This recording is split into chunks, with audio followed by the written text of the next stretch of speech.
quand leur langue vient à fourcher, certains journalistes aimeraient mieux ne pas être en direct. Si est certainement le cas de Pascal Praud, qui a commis une erreur de taille alors qu'il annonçait à un intervenant dans l'heure des pros du jeudi 16 juin. Le présentateur recevait Françoise Boulin, l'épouse de Thierry Roland, pour évoquer le spécialiste du foot français 10 ans après sa mort, en 2012. De quoi perturber la star de CNOO qui en annonçant l'invité du jour avait le nom de son ancien acolyte de téléfoot à l'esprit. On va recevoir Thierry Roland, lance-t-il. Une gaffe qu'aucun de ses collègues n'a relevée. L'animateur nantais était proche du commentateur sportif. Tous deux avaient officié dans Téléfoot en 1988 sur TF1. Une époque qui a marqué Pascal Praud, qui évoque souvent l'ancienne voix des Bleus avec nostalgie. Il n'y a pas un jour où je ne pense pas à Thierry, déclarait-il avec émotion en février 2021 dans l'heure des pros.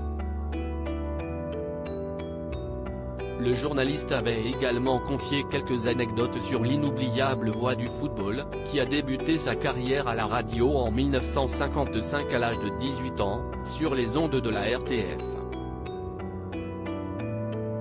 Ah, tu ne regardes pas le Tour de France? T'en n'as rien à foutre?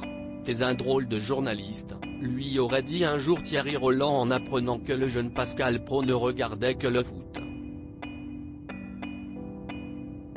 Pascal Praud recueille les souvenirs de Françoise Boulin présente sur le plateau ce 16 juin, la femme de Thierry Roland, Françoise Boulin, s'est livrée sur son ressenti, et le vide laissé par son mari depuis sa mort. La veuve a d'abord fait savoir qu'elle était contrariée de ne pas pouvoir tutoyer le présentateur, dont elle est proche. Et si Pascal Praud lui rappelle que Thierry Roland reste une personnalité historique du PAF, et qu'il est encore dans le cœur des Français, cette dernière précise surtout qu'il meublait son quotidien par sa forte présence et sa gouaille. Françoise Boulin a donc ressenti un grand vide à la suite de sa disparition. À propos de la passion sans borne pour le sport de celui dont elle partageait la vie depuis 1963 ou 64, elle se souvient, si est un môme qui avait trouvé son jouet permanent et il était tellement heureux avec ça. Au début si est désarçonnant quand vous rencontrez un jeune homme amoureux, puis que vous apprenez qu'il préfère aller voir un match à Romorantin à 5 h du matin plutôt que de rester avec vous. Ironise-t-elle. Une séquence nostalgie dans laquelle Pascal Praud semble avoir adoré se plonger.